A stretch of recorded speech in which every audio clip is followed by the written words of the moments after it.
46. If multiple sureties guarantee the same debt and one pays more than their share, they can demand contribution from co-sureties in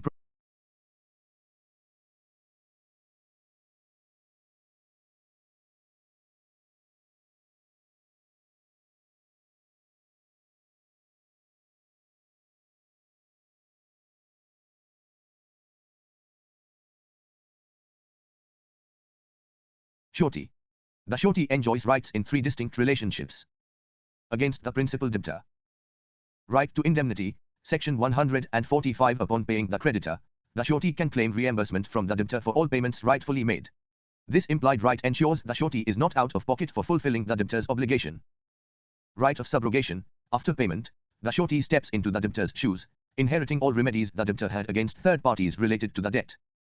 Against the creditor. Right to securities. Section 141. The surety is entitled to the benefit of any securities the creditor holds from the debtor, whether obtained before or after the guarantee, upon discharging the debt. Right to set off. The surety can use any set-off or counterclaim the debtor could have raised against the creditor. Against co-sureties. Right to contribution. Section 146. If multiple sureties guarantee the same debt and one pays more than their share, they can demand contribution from co-sureties in proportion to their liability, equal unless otherwise agreed. Release of co-surety. Section 138. If the creditor releases one co-surety, others remain liable but can adjust their contribution rights accordingly. Sections of related law. Section 126. Definition of contract of guarantee.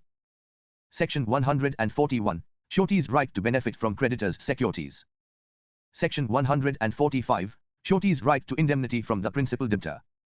Section 146. Right to contribution among co-sureties. Section 138. Effect of releasing a co-surety on others' liability. Case laws with examples and elaborated explanations.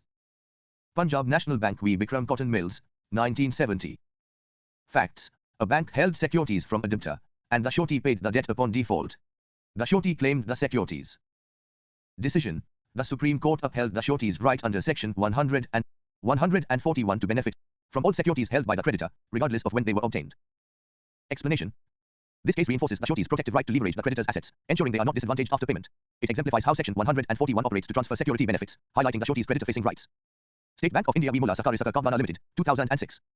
Facts. A surety paid off a loan after the debtor defaulted and sought indemnity from the debtor. Decision. The court affirmed the surety's right under Section 145 to recover all sums paid, emphasizing the implied indemnity contract. Explanation. This ruling underscores the surety's primary remedy against the debtor, ensuring financial recovery post-payment. It illustrates the practical application of indemnity rights, balancing the surety's secondary liability with reimbursement assurances. Amrit Lal Goverdan Lalan v. State Bank of Travancore, 1968. Facts. One of three co-sureties paid the entire debt and sued the others for contribution. Decision. The court held that under Section 146, co-sureties must contribute equally unless otherwise agreed, granting the paying surety relief. Explanation. This case clarifies the equitable principle among co-sureties, preventing one from bearing an unfair burden. It demonstrates how principal debtor. Indemnity. 145. Creditor. Securities. 141. Co-sureties. 146. Mnemonic. Surety sings, indemnity, securities, contribution, ISC, lists key rights. Mind map, center, sureties rights, branches to, debtor, indemnity, comma, securities, comma, co-sureties, contribution, dot. Rhyme, debtor pays me back, creditor's goods I track, co-sureties share the slack. Keywords, guarantee, surety, indemnity, securities, contribution. Q3, define contract of guarantee. Explain the rights of surety against co-sureties. Synopsis. This answer defines a contract of guarantee and focuses specifically on the surety's rights against co-sureties, detailing their legal basis and practical implications for equitable liability distribution.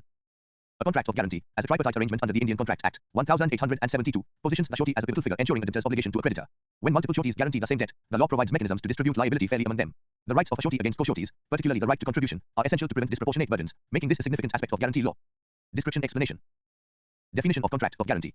Per Section 126, a contract of guarantee is an agreement where the surety undertakes to perform the principal debtor's promise or discharge their liability to the creditor upon default. It involves three parties and three implied contracts, with the surety's liability being secondary to the debtor's. Rights of surety against co-sureties. When multiple sureties guarantee a single debt, their rights inter se are governed by principles of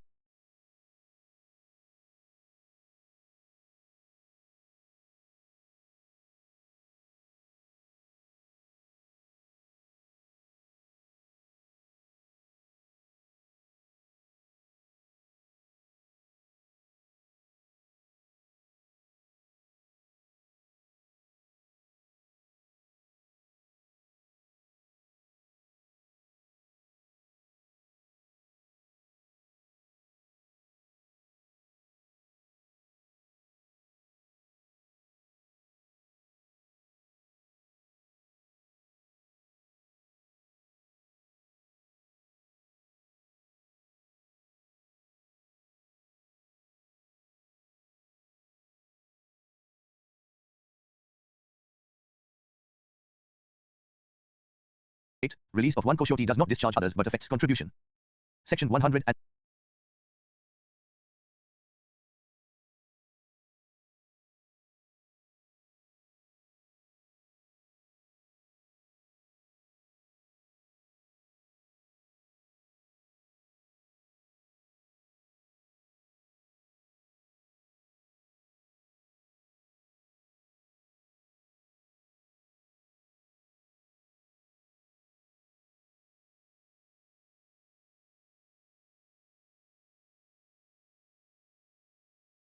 46. Co-sureties are liable to contribute equally unless otherwise agreed. Section 147. Contribution applies even if co-sureties are unaware of each other. Case laws with examples and elaborated explanations. Amrit Lal Goverdan Lalanwi State Bank of Travancore, 1968.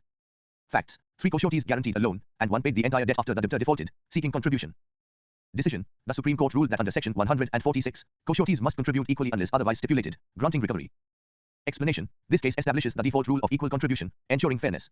It shows how the law protects a paying surety from bearing the full burden, aligning with equitable principles in multi-surety scenarios. Pendlebury v. Walker, 1841. Facts. 2 co-sureties guaranteed a debt, and the creditor released one without the other's consent. The remaining surety sought contribution. Decision. The court held that the release of one co-surety under Section 138 does not absolve the others but adjusts their liability inter se. Explanation. This illustrates how Section 138 balances creditor autonomy with surety rights, ensuring the remaining sureties can still seek adjusted contributions, though the released surety escapes liability. Ronsakill v. Edwards, 1885. Facts. Co-sureties had agreed to different liability caps, and one paid beyond their share, claiming contribution. Decision. The court enforced contribution based on the agreed proportions, not equality, per the contract terms. Explanation. This case highlights that Section 146's default equality can be overridden by agreement, offering flexibility in co-surety arrangements. It demonstrates how contractual intent shapes contribution rights. Ranganath, 1980. Facts. A surety paid the debt and sued co-sureties unaware of each other's involvement. Decision. The court upheld contribution under Section 147, affirming that lack of mutual knowledge does not negate the right. Explanation. This reinforces the broad applicability of contribution rights, ensuring all co-sureties share the load regardless of their awareness, a practical safeguard in complex guarantees. Conclusion. The Contract of Guarantee, as defined in Section 126, creates a framework where the surety's rights against co-sureties ensure equitable distribution of liability. The right to contribution under Section 146, adjusted by provisions like Section 138, protects individual sureties from disproportionate responsibility, reflecting the law's commitment to fairness. These rights are vital for multi-surety arrangements, offering legal recourse and clarity. Memory aids. Diagram. Co-surety contribution. Circle labeled, debt, arrows to 3 smaller circles, sureties A, B, C, with the paying full, then arrows from A to B and C labeled, contribution. Mnemonic. Co-sureties contribute cash, CCC, emphasizes contribution right. Flashcard. Front, right against co-sureties. Back, contribution, Sec 146, adjusted by release, Sec 138, dot. Rhyme, one pays all, others call, contribution shares the fall. Keywords, guarantee, co-sureties, contribution, equity.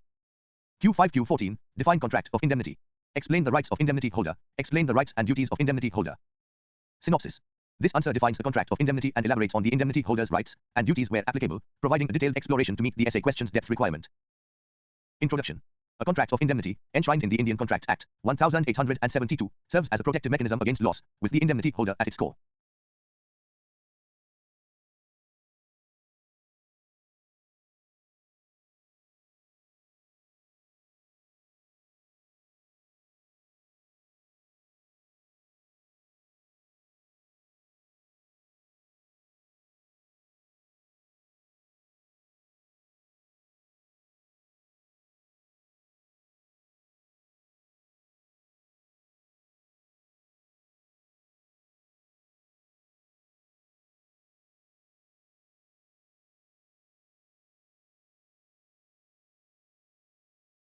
Defined under Section 124, it promises compensation for losses caused by specified actions, granting the indemnity holder specific rights to enforce this promise.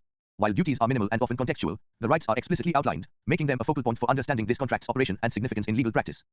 Description explanation. Definition of contract of indemnity. As per Section 124, a contract of indemnity is a promise by the indemnifier to save the indemnity holder from loss caused person. It is a two-party contract, typically seen in insurance agreements, where the focus is on loss compensation rather than securing a third party's obligation. Rights of indemnity holder. Section 125. The indemnity holder, upon suffering loss, enjoys the following rights. Right to recover damages.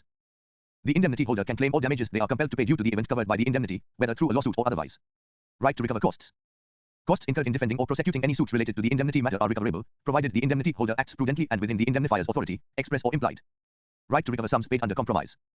Any amounts paid under a compromise of a suit are recoverable, provided the compromise aligns with the indemnity's terms and is not contrary to the indemnifier's directions. Scope. These rights are actionable only after the indemnity holder incurs an actual loss, distinguishing indemnity from preventive contracts like guarantees. Duties of indemnity holder. While Section 125 does not explicitly list duties, implied duties include acting prudently in managing the loss or related legal actions, notifying the indemnifier of potential claims where feasible, though not legally mandated unless specified, avoiding actions that exacerbate the loss beyond reasonable measures. Sections of related law. Section 124 defines contract of indemnity. Section 125 enumerates the indemnity holder's rights to recover damages, costs, and sums paid under compromise. Case laws with examples and elaborated explanations. Adamson v. Jarvis, 1827. Facts. An auctioneer sold goods under a principal's instructions, who lacked authority, and faced a claim from the true owner. The principal had promised indemnity. Decision. The court allowed the auctioneer to recover damages and costs from the principal, as the loss stemmed from the principal's directive. Explanation. This foundational case illustrates the indemnity holder's right to damages and costs under Section 125, activated by actual loss. It shows how the law protects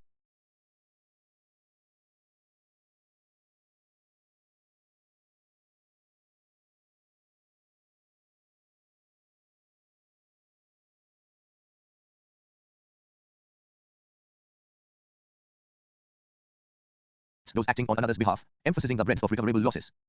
Kalashnath v. State of UP, 1968. Facts. A contractor incurred losses due to government actions and sought indemnity based on an implied contract.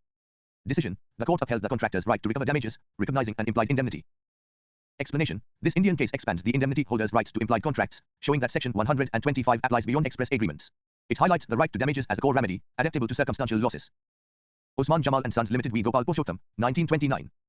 Facts. A company compromised a suit and claimed the settlement amount from the indemnifier, who argued lack of authorization. Decision. The Calcutta High Court granted recovery, affirming costs as part of the indemnity holder's rights. Explanation. This reinforces the right to costs under Section 125, showing that legal expenses tied to the indemnity event are compensable. It underscores the protective scope of indemnity, ensuring the holder is not financially burdened. Conclusion.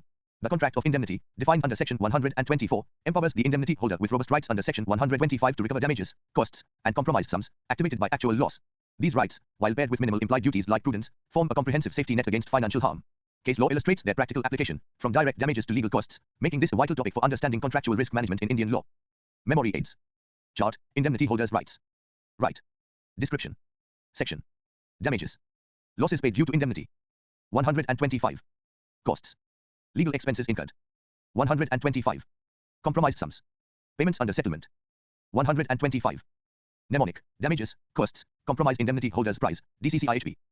Mind map. Center. Indemnity holder. Branches to. Damages, costs, compromised sums. Rhyme. Losses I claim, costs I name, compromised sums, all the same. Keywords. Indemnity, rights, damages, costs, compromise.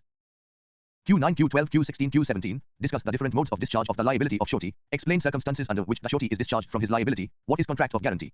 Explain the various modes of discharge of surety from his liability, what is contract of guarantee. Explain the various modes of discharge of surety Keppel v. Keppel, 1881 ***. Synopsis. This answer defines a contract of guarantee and exhaustively discusses the various modes by which a surety's liability is discharged, providing a detailed legal analysis for a top-scoring essay. Introduction.